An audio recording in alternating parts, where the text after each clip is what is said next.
to your female who is in pain or being unable to walk. Before I enter into her home, I check for scene safety and I'm wearing the appropriate protective gear. When I approach my patient, I then did a primary survey, making sure that the airway, breathing and circulation were all right. Hello, I'm Denise from the ambulance. How are you? Good, thank you. What's your name? My name is Ina. Ina, why did you call the ambulance today? Well, I've been exercising on my stabbing machine over there, and all of a sudden I had this really bad pain and I couldn't walk anymore. You couldn't walk. Okay. Was it sudden onset? Yeah, it just went bang and there. Okay, right. So you were walking and suddenly became painful, and did you come and lie down straight away? Yeah. So you mobilized to your bed. Well, I live on the Okay, now that's all good. Any pain going up your leg, into your thigh area, into your knee? Not in the knee, no, but it's more on the back side of the calf. Oh, okay, so it's more towards back, so nothing. What about numbness? Is any tingling? No. What about your toes? Can you feel Yeah, your I feel that. What about movement? Are you able to pull your foot up? No. No, so not even a little bit? Oh, yeah. It is painful. Okay, what about down? No. No, still painful. Did you hear any sort of noise when that happened? It was almost like, you know, when you pop a jam jar, like a popping sound. Oh, okay, so as opposed to like a snapping sound. Yeah, no, it was more like a jam jar. Okay, so at the moment I don't see any swelling or discoloration. Your feet are the same temperature, so I'm quite happy with your limb vitals. So, are you allergic to anything at all? No. No allergies on any medications? No. Past medical history? No, happy healthy. Oh, good for you. Excellent. All right, so I was going to ask you if you could go on to your tummy, because you're complaining at the back of your leg is painful. So let me help you. Okay.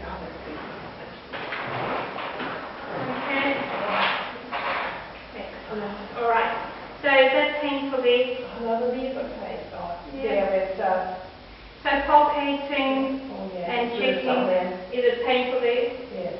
All right, so it's actually quite tight up this part. If I can feel it, it's quite tight. What about coming down here?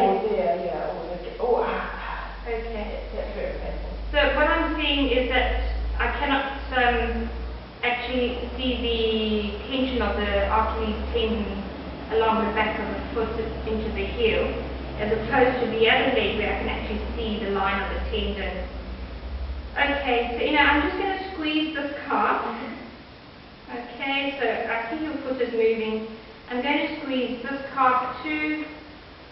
Yeah, your foot's not moving, so this is the Thompson test to check whether the Achilles heel is still intact.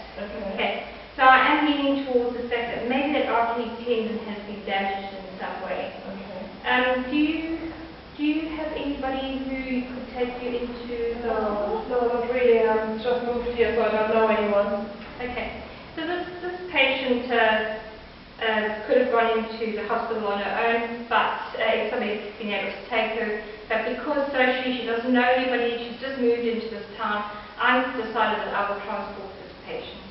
I'm going to ask Sally, my crew partner, to get a splint ready and to also get some analgesia ready. She is an EMT, so I'm going to ask her to give this patient paracetamol, ibuprofen and tramadol, provided there are no contraindications and provided we have permission from our patient. Okay, Ina, do you want to roll over onto your back? Sure.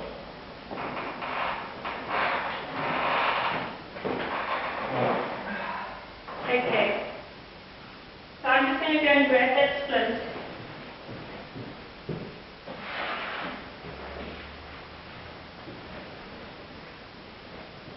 I'm going to be applying the splint with my crew partner, but we have adjusted the toe area so that the foot is not at 90 degrees to the ankle. We have allowed it so the toes are in a pointing direction outwards a little bit, because that will be most comfortable for a patient with any type of Achilles tendon injury. Once this is on, I'm going to be checking the limb baselines again. I'm going to be looking for the color, the temperature, in comparison to the other foot.